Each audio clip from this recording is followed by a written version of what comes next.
past couple of decades to slowly but surely start accepting the existence of aliens and UFOs.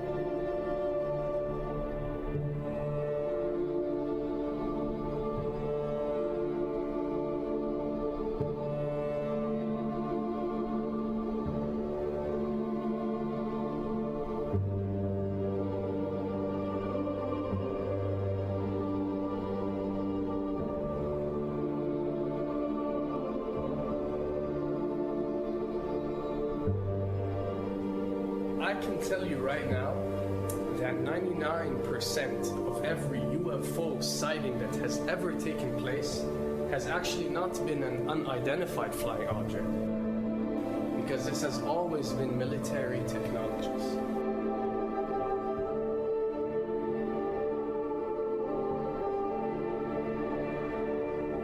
Another thing I'd like to point out is surveys and questionnaires. You know, we get surveys and questionnaires all the time, sent out by the state or by the government or by our rulers and our officials and so on and so forth. Do you really think that these ruling powers care about what you think? Do you really think that they're waiting to ask you and receive your answer before making a decision? What happens with these questionnaires is that they are released. For example, what country do you think the US should attack next? And if it yields back results like 70% of the US population believe Iran is the next country that should be attacked, this is actually a study conducted for the effectiveness of the media propaganda that they are using. So when they get such results, they look at it and they be like, all right, amazing. Our media propaganda is working. We are purposely trying to manipulate people to think that Iran should be the next one, and check out the survey results. We're doing a great job in propaganda. That's what it's all about. And if the results come back and they aren't up to par, so let's say 20% want war with Iran and 80% want actual peace, they say, okay, so now we have to go and rework our media propaganda and make it more effective so these percentages change. Why am I saying this? Because of the UFO phenomenon. Since the 60s, the amount of people who believe in extraterrestrials have skyrocketed, and they're only increasing day by day in our modern world. This only confirms the success and the plans that are taking place to first manipulate you to believe in UFOs, and second, to conduct a UFO attack that is going to force the whole world to unite to fight off this enemy and accept the New World Order. A former Canadian government official is warning we may be on the verge of intergalactic war, saying, quote, the Bush administration has finally agreed to let the military build a forward base on the moon, which will put them in a better position to keep track of the comings and goings of visitors from space, and to shoot at them if they so decide. I was introduced to the late Dr. Wernher von Braun in the U.S., the father of rocketry. In my first meeting with him, during that first 3.5 hours, he said to me, Carol, you will stop the weaponization of space, because there is a lie being told to everyone that the weaponization of space is now first being based upon the evil empire, the Russians. There are many enemies, he said, against whom we're going to build this space-based weapon system, the first of whom was the Russians, which was existing at that time. Then there would be terrorists. Then there would be third world countries. Now we call them rogue nations or nations of concern. Then there would be asteroids. And then he would repeat to me over and over.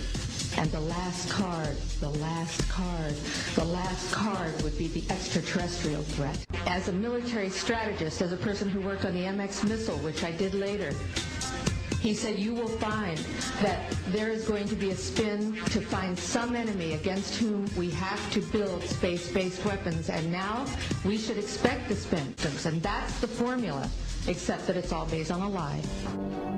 A supersonic saucer. Called the Silver Bug, it was truly revolutionary.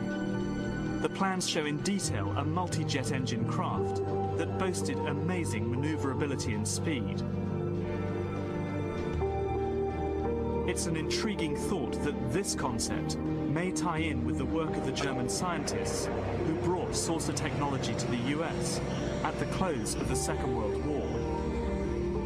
What was needed were certain cover stories. What do you do when people are spotting aircraft and then telling reporters that they've seen something very unusual flying out of an airbase in Nevada? And frankly, this was the origin of a lot of the sightings that took place in the mid-50s, 1954, 55, 56, of unidentified flying objects, the UFOs.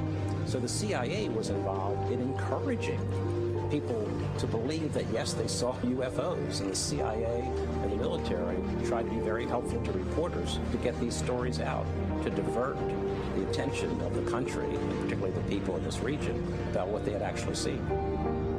Mexican Air Force pilots capturing on videotape what are said to be 11, count them, 11 UFOs. The Mexican Air Force has released a video that some of you are going to find difficult to believe. A journalist says it shows images of UFOs tracking a Mexican military plane. So what's the truth about UFOs? The story of successive attempts to develop radically new forms of flight, conducted under the strictest secrecy, is inextricably bound up with our relationship with UFOs over the last 60 years.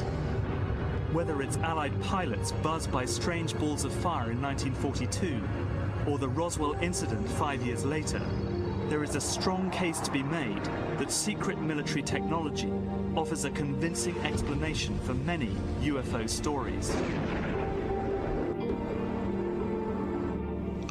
Anytime the government has secrets that they can keep from us, they can manipulate us by those secrets. In essence, they still remain 25 years at least ahead of us in technology, information, and knowledge, and secrets, and they are using them against us.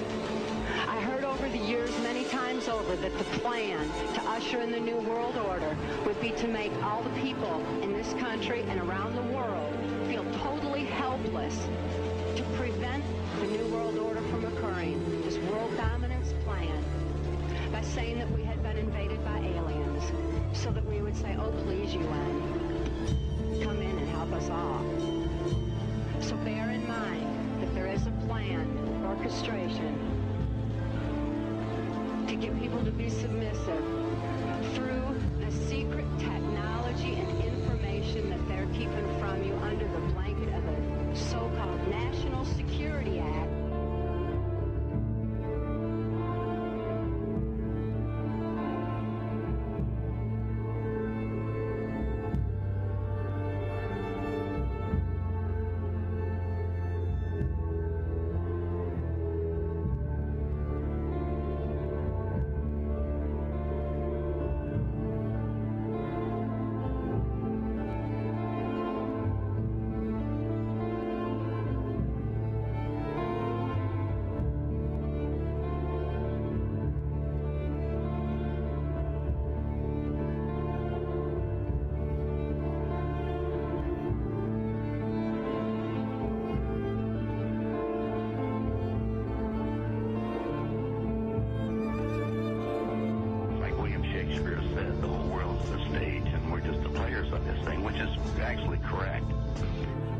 Perhaps we need some outside universal threat to make us recognize this common bound.